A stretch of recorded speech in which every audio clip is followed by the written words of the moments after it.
Assalamu alaikum students, hope you all are fine and welcome back to your science class. Today we are going to start a new chapter which is Unit 2 Materials and Lesson 6 Changes Around Us. So, we have been living in a living world for an era, and as the time passes, many changes occur around us. For example, human beings are born as babies and with time they grow into adults. Seed changes to become small plants and then become large trees. We grow and increase in weight and size. Flowers blossom, day changes to night and night changes to day. Our hair and nails grow, cooking of food, rusting of iron, movement of things, stars, planets, changes in weather, etc. are the example of changes that take place all around us every day, and in fact everything shows change. Many of these changes take place on their own, whereas many of them are brought about by human beings. We will study these changes after classifying them into groups according to their similarities so that we can understand them in a better way.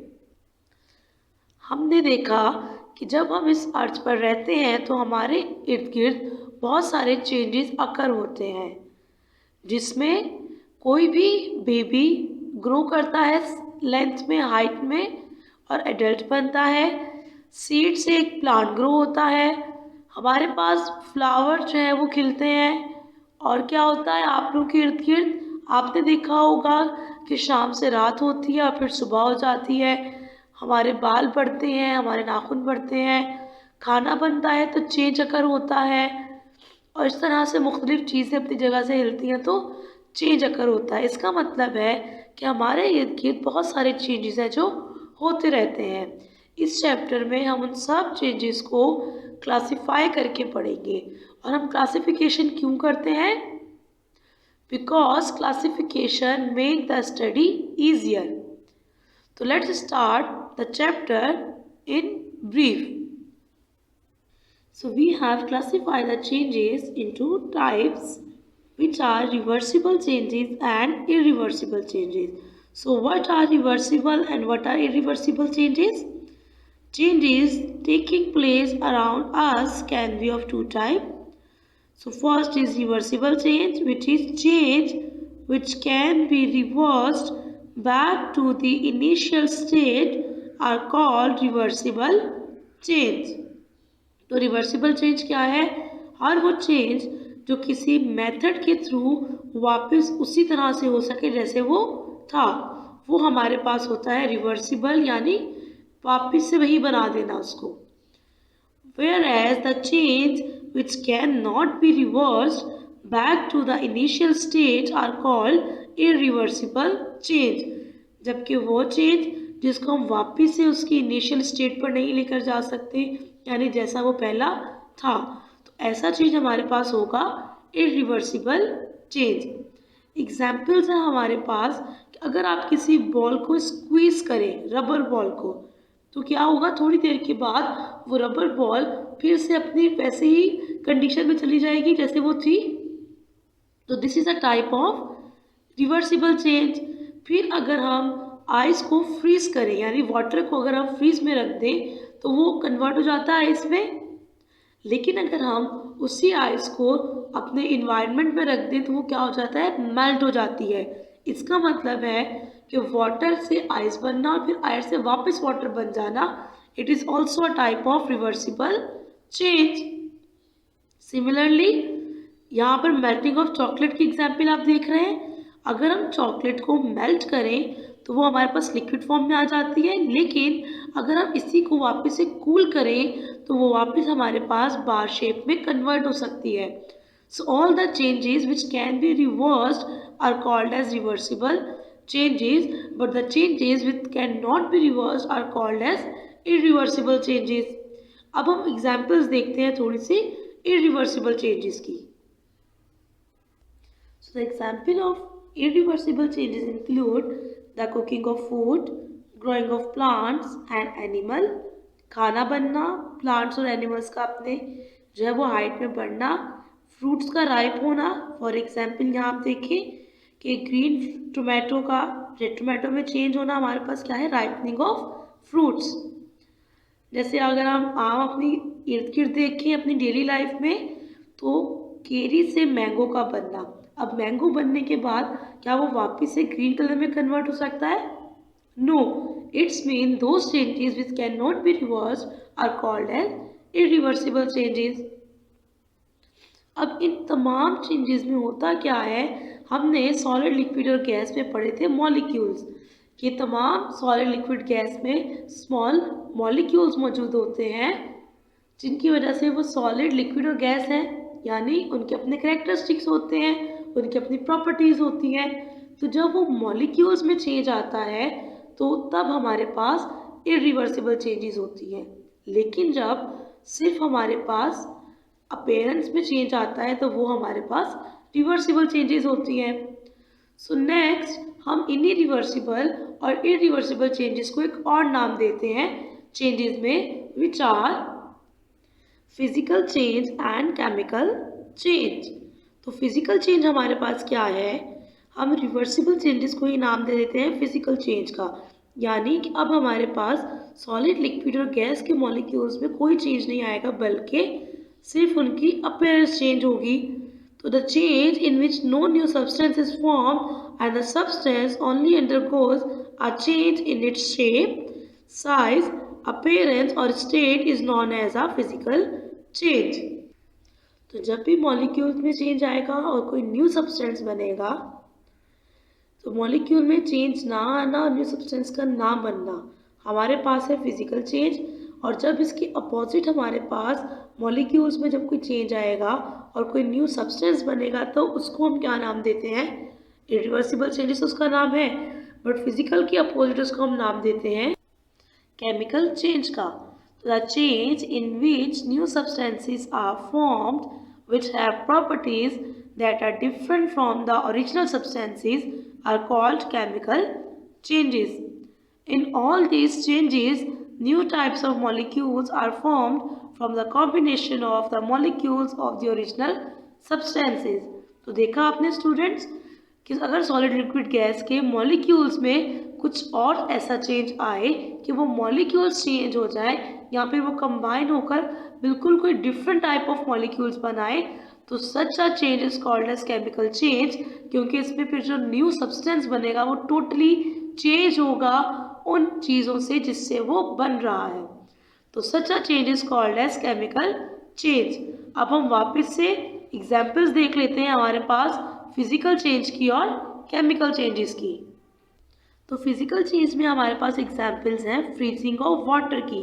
जैसे मैंने आपको बताया कि अगर हम water को freeze करें तो वो कन्वर्ट हो जाएगा आइस में। तो इसका मतलब है कि उसने सिर्फ अपनी अपीयरेंस चेंज की है, वो लिक्विड स्टेट से सॉलिड स्टेट में चेंज हो गया है।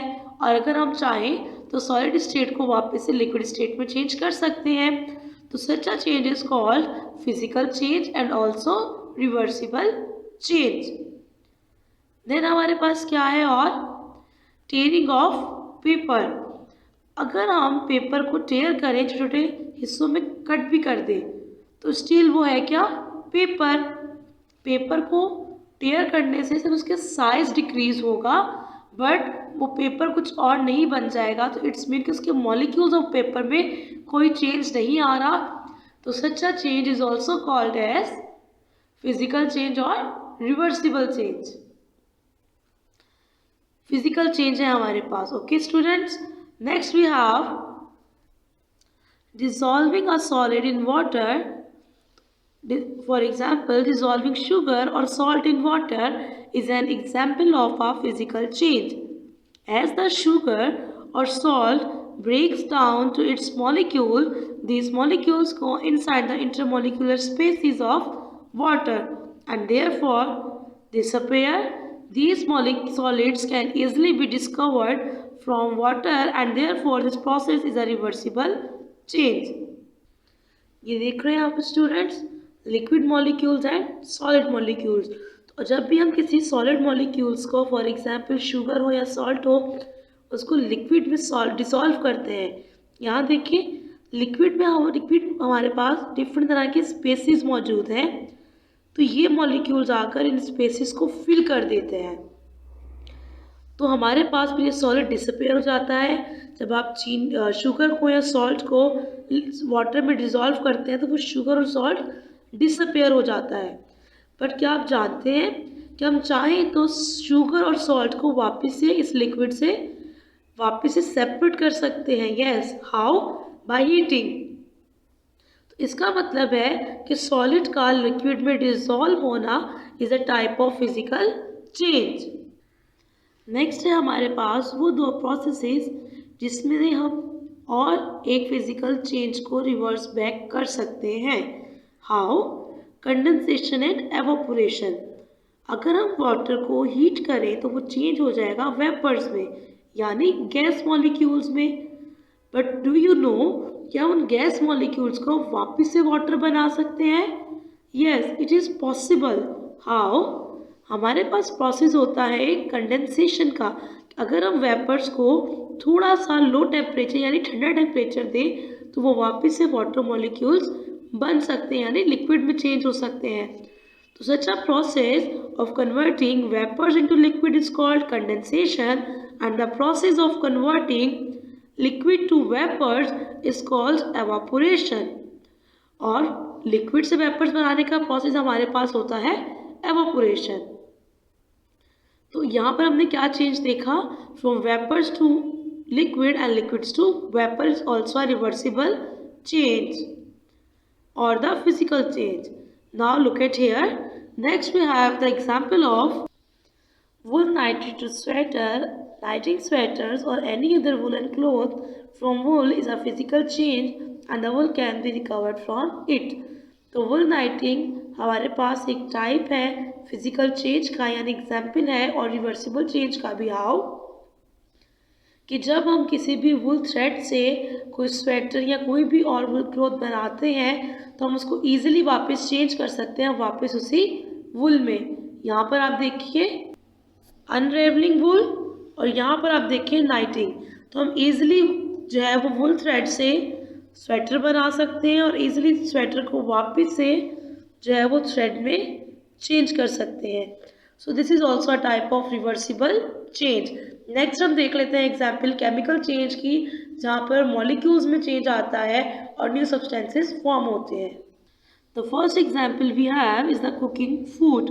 Cooking vegetable, rice, pulses and making rotis, bread from wheat or flour are all chemical changes in which new substances are formed with different new properties.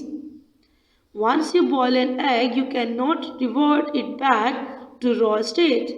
Definitely, cooking of vegetable, सब्जियों का बनना, चावल का बनना, दालों का, और फिर आटे से रोटी का बनना, ये तमाम केमिकल चेंजेस हैं, क्योंकि एक न्यू सब्सटेंस फॉर्म होता है जिसका फ्लेवर, जिसका टेस्ट, जिसकी अपीयरेंस और तमाम प्रॉपर्टीज़ डिफरेंट होती हैं उन चीज़ों से जिनसे वो बनता है।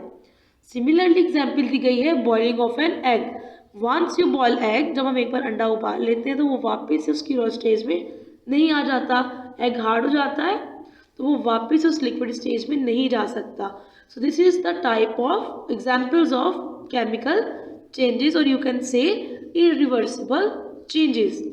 Next we have the example of burning of paper, wood and other fuels. Burning of paper, wood and other fuels like petrol, diesel, kerosene, etc. all the chemical changes as new substances are formed. जब हम paper को burn करेंगे, would को burn करेंगे या कोई भी और फ्यूल जो हमारी कार्स में और ऑटोमोबाइल में बर्न होता है, तो वो क्या है, लिक्विड में, वो हमारे पास अब गैस में चेंज हो गया। तो क्या उस गैस को हम वापस से पेट्रोल में चेंज कर सकते हैं, या हम उस जो है वो धुएं को वापस से वुड में या पेपर में चेंज कर सकते हैं? नो, इट्स मीन कि न्यूली जो है वो सब्सटेंस फॉर्म हो गया है और हम उसको चेंज नहीं कर सकते। So such a change is called as chemical change. फिर हमारे पास एग्जाम्पल है rusting of iron. Rusting of iron का मतलब होता है जंग लगना किसी भी लोहे की चीज को। रस्टिंग मीन जंग। So you must know this term rusting of iron. So when iron comes in contact with air and water, it changes to a brown colored substance called rust. The process of forming rust on an iron is called rusting. Rusting eats up iron and it cannot be reversed. So it is an irreversible change or the chemical process. तो हमारे पास जो लोहे की चीज़ें हैं जब हम उनको हवा में रख देते हैं ऐसे ही और वो कंटिन्यूस कॉन्टैक्ट में होती हैं वाटर के, तो उनके ऊपर एक ब्राउनिश लेयर आ जाती है जिसको हम कहते हैं रस्ट, और such a process is called as rusting. So rusting eats up iron and it cannot be reversed. So it is also a type of chemical change or the irreversible change. Next we have the example of conversion of milk to cottage cheese. Cottage cheese or paneer is made from milk by adding lime juice to the milk. This is a chemical change and milk cannot be recovered from cottage cheese or paneer. तो हमारे पास क्या है, milk का convert हो जाना चीज़ में या फिर पनीर में. ये भी हमारे पास एग्जाम्पल है केमिकल चेंज की, बिकॉज पनीर और या चीज़ से हम वापस से मिल्क को नहीं बना सकते. तो ये होता कैसे है, जब हम लाइम जूस और लेमन जूस ऐड कर देते हैं मिल्क में तो वो चेंज हो जाता है इनटू चीज़ और पनीर. एंड दिस मिल्क और पनीर से हम वापस से मिल्क नहीं बना सकते. सो मिल्क से पनीर या पनीर तो बन सकता है, but once you change milk into paneer, this paneer cannot be converted into milk. So class, this is all about today's lecture. We learned that around us there are a lot of changes that occur, and these changes divided into two main types: reversible changes and irreversible changes. Then we studied these reversible changes can also be named as physical change and the irreversible change named as chemical change. तो reversible change और physical change में सिर्फ state change होगी और ये आपस में reverse हो सकते हैं, जबकि केमिकल और इरिवर्सिबल चेंज में मॉलिक्यूल्स चेंज हो जाते हैं और डिफरेंट न्यू सब्सटेंस बनता है जो वापस से चेंज नहीं हो सकता. देन हमने कुछ एग्जांपल्स देखी रिवर्सिबल फिजिकल चेंज की और इरिवर्सिबल और केमिकल चेंज की. अब आपको क्या करना है, you open your book and come on page number 51. On page number 51, there is an activity to classify these changes as reversible or irreversible changes and physical or chemical changes. आपके पास changes given है different, आपको बताना है कि reversible है या irreversible और physical है या फिर chemical. For example, आपके पास है water to steam. तो हमने अभी भी पढ़ा कि water से vapors का बनना कौन सा change है. Good. It's a reversible change and water can be converted into vapor by the process called as evaporation. तो ये क्या हुआ, physical change. Next you have ice to water, dough to rotis or bread, ironing clothes, quick lime to slaked lime, cooking food, rusting of iron, milk to curd. You can find this activity on page number 51 and you have to write whether the changes are reversible or irreversible or physical or chemical. After doing activity 2, on the same page you will find the blanks now you know. Fill the blanks now you know. First is changes which can be reversed back are called dash. वो changes जो reverse हो सकते हैं उनको हम क्या कहते हैं, reversible changes. Second is changes which cannot be reversed back to the initial stage are called good, irreversible changes. Next, number C is blooming of flower is a dash change. It's a irreversible change. The internal structure of a substance change in a dash change. तो वो कौन सा change है जिसमें molecules change होते हैं, chemical change. Very good. Then freezing of water is a dash change. It's a physical change.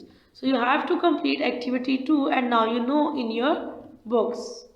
We will continue this chapter in the next lecture. Till then, take care of yourself and Allah Hafiz.